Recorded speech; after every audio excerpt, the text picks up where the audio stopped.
নমস্কার বন্ধুরা, জ্যোতিষ লোক চ্যানেলের পক্ষ থেকে আপনাদেরকে শুভেচ্ছা জানিয়ে আজকের বিষয় নির্দিষ্ট আলোচনাতে চলে আসব। আপনারা ভিডিওটি শেষ পর্যন্ত দেখবেন। ভিডিওটি যদি ভালো লাগে ভিডিওটি শেয়ার করবেন এবং চ্যানেলটি সাবস্ক্রাইব করবেন এবং পাশে থাকা বেল বাটন আপনারা প্রেস করে রাখবেন ভবিষ্যতে নতুন নতুন ভিডিওর নোটিফিকেশন পাওয়ার জন্য। তো চলে আসুন আজকের আলোচ্য বিষয়ে আমরা চোখ রাখি। নমস্কার। আমরা আজকে বিভিন্ন গ্রহযোগ ও তার প্রভাব নিয়ে আমরা আলোচনা করব। তো সাধারণ অবস্থায় ইন্ডিভিজুয়ালি বিভিন্ন গ্রহের কারকতাগুলি আমাদের জানতে হবে।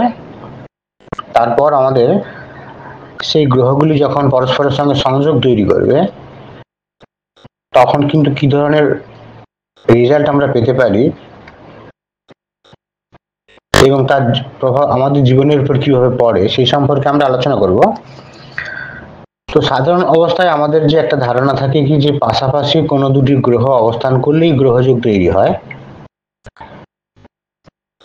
কিন্তু আমাদের এটুকু জানতে হবে কি যে বিভিন্ন রকম ভাবে যে দৃষ্টির মাধ্যমে যে সংযোগগুলি তৈরি হয় সেগুলির মাধ্যমেও কিন্তু দুটো গ্রহ নিজেদের মধ্যে সংযোগ তৈরি করতে পারে। যোগ মানে যুক্ত হওয়া। তো সেক্ষেত্রে যুক্ত হওয়া মানে একেবারে পাশাপাশি থাকলেই যুক্ত হবে, দূরবর্তী কোনো স্থান থেকে তাদের মধ্যে সংযোগ তৈরি হবে না এরকম ভাববার কোনো কারণ নেই। তবে হ্যাঁ, একই ঘরে বা একই রাশিতে খুব ক্লোজ ডিগ্রিতে যখন কোনো গ্রহরা বসে যোগ তৈরি করবে তখন সেই যোগের ফল পাওয়ার যে পার্সেন্টেজ সেটা অনেক বেশি হয়। আর যখন আমরা দেখব কি যে দূরবর্তী কোনো ভাব থেকে বা রাশি থেকে দৃষ্টির মাধ্যমে কোনো সংযোগ তৈরি হচ্ছে, সেখানে ওই দৃষ্টির মধ্যে অপোজিট যে দৃষ্টি সেটি সবচেয়ে বেশি শক্তিশালী। এছাড়াও কিছু কিছু গ্রহের কিছু স্পেশাল দৃষ্টি আছে, যেমন মঙ্গলের ক্ষেত্রে যদি আমরা ধরি চতুর্থ এবং অষ্টম ঘরের দৃষ্টিটি কিন্তু স্পেশাল দৃষ্টি। সপ্তম দৃষ্টিটা পূর্ণ দৃষ্টি, অপোজিট যে দৃষ্টিটি। শনির ক্ষেত্রেও ঠিক আমরা জানি যে শনির ক্ষেত্রেও বিভিন্ন ঘর আছে, সেই ঘরগুলি স্পেশাল দৃষ্টি হিসেবে আমরা জানি। রাহুর ক্ষেত্রেও তাই। কিছু কিছু গ্রহ আছে যাদের স্পেশাল দৃষ্টি নেই, শুধুমাত্র সপ্তম দৃষ্টিটি আছে। তো দৃষ্টিগুলির মধ্যে সপ্তম দৃষ্টিটি সবচেয়ে বেশি শক্তিশালী, আর যেগুলো স্পেশাল দৃষ্টি যেগুলি সেগুলি অপোজিট দৃষ্টির থেকে অবশ্যই কম শক্তিশালী। তো যাই হোক, যে কোনো রকম ভাবে যোগ তৈরি হতে পারে। আমরা যে পিকচারটি দেখিয়েছি সেখানে একটি গ্রহের মধ্যে একটি রাশির মধ্যে দুটি গ্রহ অবস্থান করে যোগগুলি তৈরি করেছে। এছাড়াও কিন্তু অনেক রকম ভাবে যোগ তৈরি হতে পারে। সেই জন্য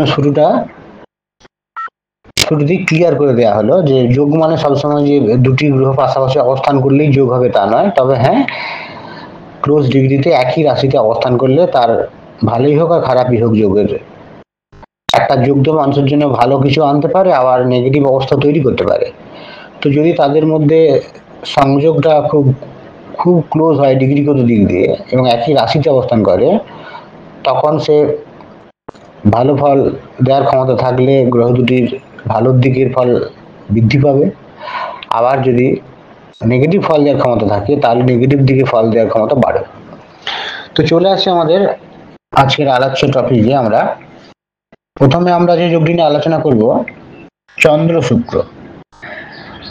সেটি আমরা চার্টে দেখিয়েছি, সব যোগগুলোকে দেখানো সম্ভব হয়ে ওঠেনি। তো যেমন চতুর্থ ঘরে চন্দ্র শুক্র বসে আছে, তো এই যোগটিকে আমরা যখন দেখব যে কোনো একটি চার্টে চন্দ্র এবং শুক্রের মধ্যে সংযোগ তৈরি হয়েছে তখন আমরা সেটিকে শিল্পকলা যোগ বলবো। সেই জাতক জাতিকার শিল্পের প্রতি তাদের একটা আকর্ষণ থাকবে, সহজাত আকর্ষণ থাকবে শিল্পকলার প্রতি। অনেকে অনেক সময় প্রশ্ন করে না যে তার শিল্পকলার যোগ আছে কিনা। তো আমরা ভাবগত ক্ষেত্রে কানেকশনও দেখবো এবং তারপরে আমরা যোগও দেখবো।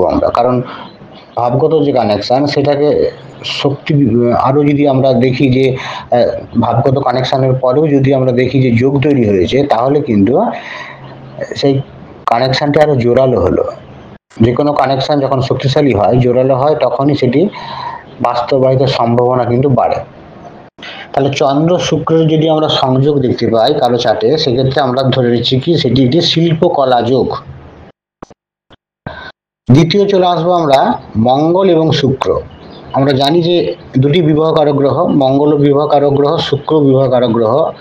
মেয়েদের ক্ষেত্রে মঙ্গলকে স্পেশালি দেখতে হয় আলাদা করে, আর মেয়েদের ক্ষেত্রে শুক্রকেও দেখতে হয়, আর ইন জেনারেল সাধারণত শুক্র হচ্ছে বিয়ের কারক গ্রহ। তো মঙ্গল শুক্র যখন কারো চার্টে সংযোগ তৈরি করে তখন কিন্তু চরিত্র হানি ঘটতে পারে, চারিত্রিক ত্রুটি তাদের মধ্যে তৈরি হতে পারে, এবং সেখানে তাদের যার চার্টে থাকবে তার একাধিক রিলেশন থাকতে পারে, এবং এর ফলে পার্টনারের মধ্যে একটা সম্পর্কের অবনতি ঘটতে পারে। তৃতীয় যে যোগটিতে চলে আসবো আমরা বুধ এবং শুক্র। এটি হচ্ছে অর্থ যোগ। এটিকে আমরা লক্ষ্মীনারায়ণ যোগও আমরা বলি। তো এখানে কিন্তু অর্থ প্রাপ্তির বা অর্থ সঞ্চয় করার একটা সম্ভাবনা অতিমাত্রায় বৃদ্ধি পায় যখন কারো চার্টে বুধ এবং শুক্র সহাবস্থান করে। লক্ষ্মীনারায়ণ যোগ হিসেবে আমরা এটাকে জানি। এটি একটি অর্থযোগের সূচনা করে। এরপর চলে আসবো আমরা বৃহস্পতি এবং শুক্র। এই দুটি গ্রহ যখন একসঙ্গে থাকে আমরা এটাকে পরমহংস যোগ বলি। যারা সাংসারিক যারা ব্যক্তিত্ব তাদের জন্য এই যোগ ভালো নয়, যারা আধ্যাত্মিক জগতে থাকে তাদের জন্য ভালো। এই যোগ থাকলে নানা বিষয়ে জ্ঞান লাভ হয়, এবং কিছু কিছু দেখা যায় যে কিছু কিছু ধর্মগুরু থাকে যাদের সাথে সাধারণ অবস্থায় দেখা হয় না, তারা একটু নিজেদেরকে মানুষের থেকে আলাদা করেই রাখে, তো তাদের সঙ্গে পর্যন্ত তাদের দেখা হয়ে যায়। যদি আমরা দেখি কারো চার্টে বৃহস্পতি এবং শুক্রের সংযোগ থাকে এবং বিভিন্ন বিষয়ে তার একটা জ্ঞান থাকে এবং জ্ঞান লাভ করার আগ্রহ থাকে। এরপর চলে আসবো শনি শুক্র। এই যোগ থাকলে দেখা যায় সাধারণত বৃদ্ধ বয়সে প্রেম হতে পারে বা একটু বয়সকালে প্রেম হতে পারে, কারণ শুক্র এখানে রোমান্সের কথা বলে, প্রেমের কথা বলে। শনি এখানে একটু লেটে সবকিছু করাবে, একটু দেরিতে করাবে, তার কারো কথা দেয়। তো শুক্র শনির যখন সংযোগ থাকবে তখন বৃদ্ধ বয়সে বা একটু বেশি বয়সে প্রেম আসতে পারে জীবনে, এই ধরনের কানেকশন থাকলে। তবে একটা কথা আমি এখানে বলে রাখি যে ভাবগত কানেকশন কিন্তু দরকার আছে, তারপর কিন্তু এটা আমাদের দেখতে হবে। প্রেমের যে কানেকশন সেগুলি কতটা বাস্তবায়িত, সেগুলি কতটি তার চার্টের পক্ষে আছে সেটিও দেখতে হবে। পঞ্চম ভাব প্রেমের কারকতা দেয়, সেখানে কোন রকম ভাবে পঞ্চম ভাবের সঙ্গে একাদশ ভাবের সংযোগ আছে কিনা, এবং সেখানে আমরা দ্বিতীয় ভাবের সংযোগ আছে কিনা 2, 5, 11 সেটি তো দেখতে হবে। তারপর আমাদের এই ধরনের যোগ আছে কিনা কোনো ধরনের, বা সেই যোগ থাকলে এই যোগগুলো আমাদেরকে অনেক সময় একটা নির্দিষ্ট দিকেই নিয়ে যেতে সাহায্য করে, নির্দিষ্ট আঙ্গিক একটা তুলে ধরতে পারে যে এই প্রেমটা এই দিকে হতে পারে। এই যোগগুলো দেখে আমরা অনেক সময় এই জায়গায় একটা সিদ্ধান্ত নিতে পারি। এছাড়াও যেটা হয় ভূমি লাভ হতে পারে, নতুন বন্ধু প্রাপ্তি হতে পারে শনি শুক্রের সংযোগ থাকলে।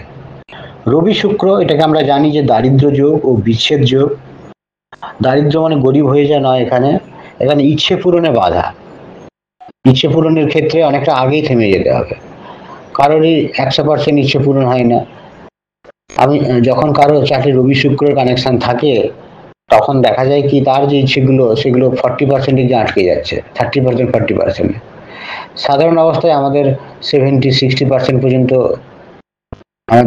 আমরা যেগুলো চাই সেগুলো পূরণ হতে পারে যদি পজিটিভ যোগ থাকে। কিন্তু যখনই এরকম রবি শুক্রের একটা সংযোগ থাকবে তখন অনেকটা আগেই থেমে যেতে হবে, এবং একটা বিচ্ছেদ তৈরি করে বিবাহিত জীবনের ক্ষেত্রে।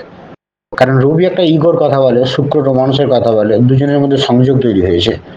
রবি তার নিজের সাথে ধরে রাখতে চায়, আর শুক্র সেখানে তার যে রোমান্টিকতার প্রকাশের ক্ষেত্রে বাধা তৈরি হয়। শুক্র রাহু চলে আসবো। শুক্র রাহুর কানেকশন থাকলে উগ্র যৌনতা দেখা যায়। রাহু আমরা জানি যে কোনো জিনিসকে বাড়ায়, শুক্র এখানে একটা যৌনতার সঙ্গে শুক্রের সংযোগ আছে, রোমান্স যৌনতা পরস্পরের পরিপূরক।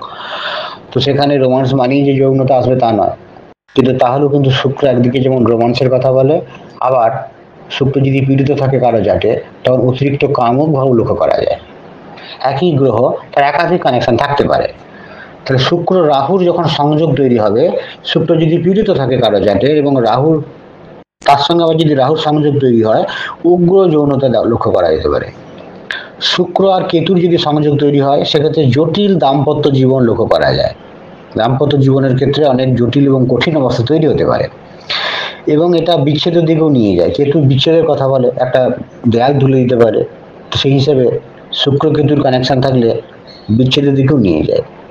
ভাবগত কানেকশনে দেখা দরকার আছে এবং মূত্র ঘটিত রোগে ভোগানোর একটা সম্ভাবনা থাকে। রাহু এবং চন্দ্রের মধ্যে যখন সংযোগ তৈরি হয় তখন দেখা যায় কি, চন্দ্র মন মানসিকতার কথা বলে, আর রাহু কিন্তু সেখানে একটা তার গ্রহণ লাগিয়ে দেয়। রাহু চন্দ্র এই ধরনের একটা অবস্থা তৈরি করে, বা সেখানে আমরা পরবর্তীকালে রবি রাহু আমরা পাবো, যেটাকে আমরা গ্রহণ যোগের সঙ্গে তুলনা করি। তো এখানে আমরা রাহু চন্দ্রের সংযোগ থাকলে আত্মহত্যার সম্ভাবনা খুব বৃদ্ধি পায়, কারণ তার মন মানসিকতার উপর নিজের নিয়ন্ত্রণ থাকে না। জল থেকে বিপদের সম্ভাবনা থাকে, কারণ চন্দ্র জলের কারকতা দেয়। রাহুর সংযোগ তৈরি হলে জল থেকে একটা বিপদের সম্ভাবনা থাকে। বিভিন্ন জনের চার্ট আমরা দেখি তার বিপত্তির যোগ আছে হয়তো তার চার্ট অনুযায়ী, ভাবগত কানেকশন দেখার পর তারপরে দেখলাম কি সেখানে চন্দ্র রাহুর একটা সংযোগ আছে, তার মানে তার বিপদটা জল থেকে হতে পারে। এইরকম একটা আমরা দিক নির্দেশ পেতে পারি যোগ থেকে। রাহু আর মঙ্গলের সংযোগ হলে কি হবে, এটাকে আমরা জানি যে একটা অঙ্গার যোগের সঙ্গে তুলনা করি আমরা। এটা দুর্ঘটনা কারকতাও দেয়, বিভিন্ন স্ট্রিট অ্যাক্সিডেন্ট এবং আগুন থেকে দুর্ঘটনা এগুলোর কথাও বলে। তো রাহু মঙ্গলের সংযোগ থাকলে এই বিভিন্ন ধরনের আগুন থেকে যে বিপদগুলি এবং কত দুর্ঘটনা এগুলোর মুখোমুখি হতে হয়। শনি মঙ্গলের কানেকশন থাকলেও কত দুর্ঘটনা হয়, রাহু মঙ্গলের রক্তারক্তি কাটাকাটি এগুলো বেশি হয় দুর্ঘটনায়। রাহু আর বুধের সংযোগ থাকলে এটিকে আমরা জড়ত্ব যোগ বলবো। বুদ্ধিভ্রষ্ট হতে পারে। রাহু বুধ হচ্ছে বুদ্ধির কারকতা দেয়, আর রাহু হচ্ছে ভ্রষ্ট করে দেয়। আর বুদ্ধিভ্রষ্ট হয়ে গেলে সে কিন্তু তার মধ্যে বিপদ সম্ভাবনা থাকে অনেক বেশি, ভুল ডিসিশন নেয় বিভিন্ন ক্ষেত্রে। যারা দেখা যায় কি যে যারা অসৎ লোক তাদের সাথে বন্ধুত্ব তৈরি হয় এবং পরবর্তীকালে তারা তাকে বিপদে ফেলে সরে যায়, এইরকম জায়গা তৈরি হতে পারে। বা প্রেম ভালোবাসার ক্ষেত্রে যদি আমরা দেখি যে সেখানে বুধের একটা ভূমিকা আছে এবং রাহুর সংযোগ তৈরি হয়েছে, সেক্ষেত্রে কিন্তু সে সিদ্ধান্ত নিতে পারবে না যে এই জাতকটি কেমন হবে, না সিদ্ধান্ত নিতে পেরে ভুলভাল ব্যক্তির সাথে সম্পর্ক তৈরি হতে পারে। পড়াশোনার ক্ষেত্রেও কোনো স্ট্রিম চয়েসের ক্ষেত্রে সমস্যা হতে পারে, কোন দিকে যাবে না যাবে, কোথায় কখন কি গেলে ভালো হতো সেই সম্পর্কে সমস্যা হবে। রাহু আর বৃহস্পতির যদি সংযোগ তৈরি হয়, সেক্ষেত্রে গুরুচণ্ডাল যোগ আমরা জানি, গুরুজনদের সঙ্গে একটা বোঝাপড়ার সমস্যা তৈরি হয়, একটা মতপার্থক্য তৈরি হয়। গুরুচণ্ডাল যোগ ঊর্ধ্বতন কর্তৃপক্ষের সঙ্গে বিরোধ হতে পারে কর্মক্ষেত্রে। রাহু শুক্রের যদি সংযোগ থাকে তখন দেখা যায় কি যে একটা অবদমিত একটা যৌন চাহিদা অনেক বেশি পরিমাণে লক্ষ্য করা যায়। উগ্র যৌনতার কথা আমি একটু আগেই বলছিলাম, সেই দিকেই নিয়ে যায়। রাহু আর শনির মধ্যে যখন সংযোগ তৈরি হয় তখন পেটের রোগ হয় এবং তার সাথে আবার দানিও হতে পারে। রাহু শনির সংযোগ থাকলে একজন জাতক অনেক বেশি পরিমাণে দানি হতে পারে, মানে দান ধ্যানের পূর্ণ কর্মরতও সে যুক্ত হতে পারে এবং পেটের রোগও তাকে ভোগাতে পারে। আর রাহু রবি আমি বললাম যে গ্রহণ যোগ থাকলে কি হয় যে সেখানে কিন্তু সাফল্য মাঝে কি সাফল্যের আগে একটা অদৃশ্য কি হয়, একটা পর্দা দিয়ে ঘেরা হয়ে যায়। সে সাফল্য দেখতে পাচ্ছে অথচ পৌঁছতে পারছে না, আর তীরে এসে ডুবে যেতে পারে। তাহলে রাহু রবির সংযোগ থাকলে তার সম্মানহানি ঘটতে পারে, সম্মান প্রাপ্তিতে বাধা তৈরি হতে পারে, বিভিন্ন ক্ষেত্রে তার অপযশ হতে পারে।